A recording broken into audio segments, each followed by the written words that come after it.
The following session is not to be treated as personal advice. MyFX Plan provides general advice only that does not take into account your personal objectives, financial situation, or needs. Trading FX and CFDs involves a substantial degree of risk and should only be undertaken with risk capital.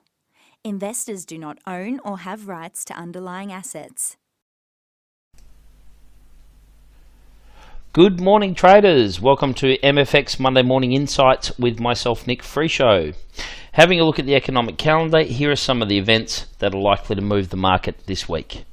On Monday, US retail sales figures will come out late in the session.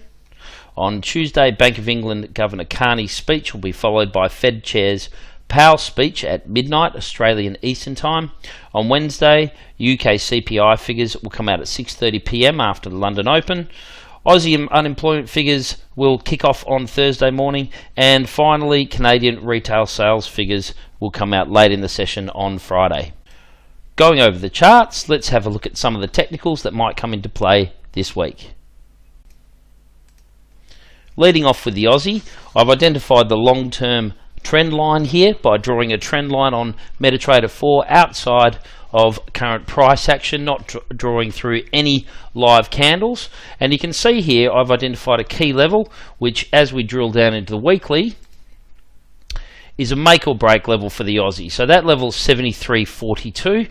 You can see how the price has interacted with it recently, and it'll be very interesting to see how the Aussie performs when it comes closer to that trend line. Drilling down one step further to the daily, you'll actually see that I've used the MFX key level indicator. Its level support level 1 is the 0.7342 level, and I think that's going to be the one to watch to see if the market is able to get a good bounce from here and retrace back up to those highs around the 80-cent mark, or whether we're going to see the Aussie go into free fall if it actually breaks through that trend line. Over to the New Zealand dollar, you can see here that I've done a similar exercise here, drawn the key level and the trend in. In this case, the key level that we're looking at is around the 67.90, which, interestingly enough, is the pivot point on the key level indicator. Moving over to the euro is quite far away from the trend line, so I've used a Fibonacci retracement level here to identify 1.1699 as the key level to keep an eye on this week for whether the euro is going to make a break up or down, and that's the 38.2% retracement level. Interestingly enough, you can see how I've drawn this Fibonacci retracement here. If we break it down, you'll now see on the weekly some pin bar formation, starting to look at the candlesticks that might influence the market and how it's going to move. And on the daily, that pivot point there is the 1.1699 level, and last Friday closed with a similar pin bar formation on the euro. Going over to the Great British Pound, what I've identified here on the monthly chart is last month's doji close equaling indecision. Now that is near that long-term trend line on the pound, or the cable as we call it. If we drill down again to the weeklies, we can here see the market actually interacting with that trend line. Quite interesting to see whether we're going to see the pound make a decent recovery based on obviously Brexit headlines and some of the US data that will come out.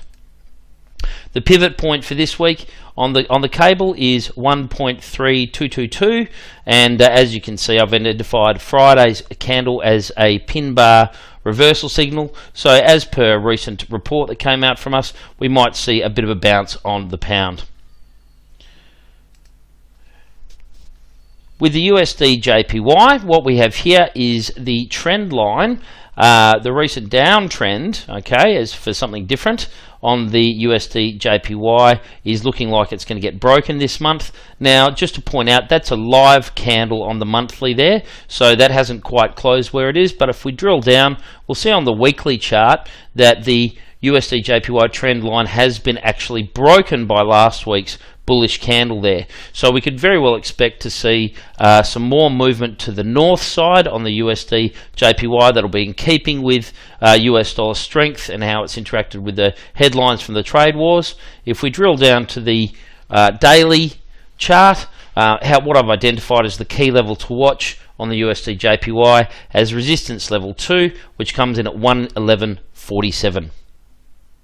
Finally, if we go over here and have a look at the USD Canadian dollar, the pivot point there on that, which is from the daily, is 1.3130, and it's quite interesting to see the pin bar formations supporting the uptrend.